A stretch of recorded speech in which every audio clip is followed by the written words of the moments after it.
আসসালামু আলাইকুম দর্শক, সোহাগ হোসেন ফেসবুক আইডি থেকে সবাইকে জানাচ্ছি শুভেচ্ছা এবং স্বাগতম। আশা করছি আপনারা সবাই ভালো আছেন। আলহামদুলিল্লাহ, আপনাদের সকলের দোয়া এবং ভালোবাসায় আমি ভালো আছি এবং সুস্থ আছি।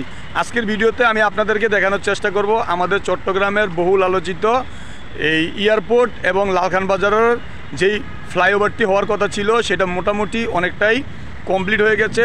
প্রায় আপনার 80 থেকে 90% কাজ কমপ্লিট হয়ে গেছে বলেই এখন দেখা যাচ্ছে। আপনি দেখবেন আমি এখন লালখান বাজার অংশে রয়েছি, সেখান থেকে আমি এখন ভিডিওটা মেক করছি। আপনারা দেখতে পাচ্ছেন ফ্লাইওভারটা আসলে আমার পিছন দিক থেকে কেমন দেখা যাচ্ছে। আমি আসলে খুবই এক্সাইটেড। এখানে কঠোর নিরাপত্তা চলছে, কাউকে ঢুকতে দিচ্ছে না। স্পেসিফিক দু একটা গাড়ি যেতে পারছে অনুমতি সাপেক্ষে। সো আমি এই ফ্লাইওভারের কিছুটা কাছাকাছি জায়গা থেকে লালখান বাজার অংশ থেকে জাস্ট ভিডিওটা করলাম আপনাদেরকে একটু দেখানোর জন্য যে আসলে আমাদের চট্টগ্রামের মানুষ যে এই ফ্লাইওভারের যে এতদিনে যে ফ্লাইওভারের যে অপেক্ষায় আছে সেই ফ্লাইওভারের আসলে এখনকার যেই পরিস্থিতিটা, এখন আসলে ফ্লাইওভারের কাজ কতটুকু সম্পন্ন হয়েছে সেটাই আপনাদেরকে আমি দেখাচ্ছি। আপনারা জাস্ট একটু দেখুন।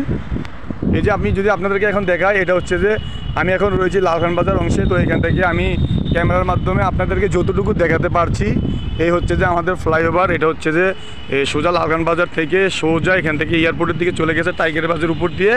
তারপর এখানে যদি আমি আপনাদেরকে দেখাই, এটা হচ্ছে যে আমাদের এই জিলাপি পাহাড় নামে পরিচিত। তারপর এই যে পিছনে এখন আমি দেখাচ্ছি যে আপনাদেরকে লালখান বাজার সাইড, অর্থাৎ আমি এখন যে স্থানে আছি এই স্থান থেকে এই দিকে হচ্ছে লালখান বাজার এবং আমার ক্যামেরার পিছনে যে সাইড হচ্ছে যে এই এয়ারপোর্ট।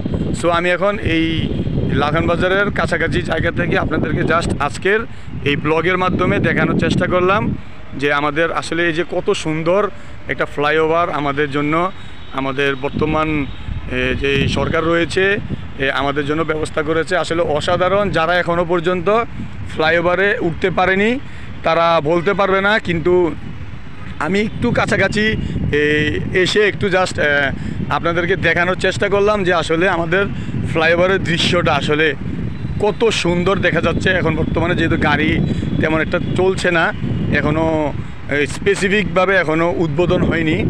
একটা দুইটা গাড়ি অনুমতি সাপেক্ষে যেতে পারছে, হয়তোবা দুই একজন মানুষ এখানে আসছে হাঁটার জন্য, হয়তো দুই একজন অনুমতি নিয়ে যদি উঠতে পারে এমন, কিন্তু আসলে তেমন একটা অনুমতিও নাই কর্তৃপক্ষ থেকে। তো এই ছিল লালখান বাজার এয়ারপোর্ট ফ্লাইওভারের মধ্য থেকে আমার আজকের ব্লগ। তো আশা করছি আপনারা আজকের ব্লগটা উপভোগ করবেন এবং সকলের মাঝে শেয়ার করে দিবেন, যাতে ভিডিওটা যারা এখনও ফ্লাইওভার দেখতে পারেনি অন্তত ভিডিওর মাধ্যমে যাতে তারা আজকের এই ব্লগের মাধ্যমে যাতে এই ফ্লাইওভারটা দেখে নিতে পারে, যাতে পরবর্তীতে তারা উঠলে পরবর্তীতে পুরোটা দেখতে পারে। তো ধন্যবাদ, ভালো থাকবেন, সুস্থ থাকবেন এবং আমার জন্য দোয়া করবেন এবং আমার এই আইডির ভিডিওগুলো শেয়ার করে দিবেন, আমার পাশে থাকবেন। আসসালামু আলাইকুম।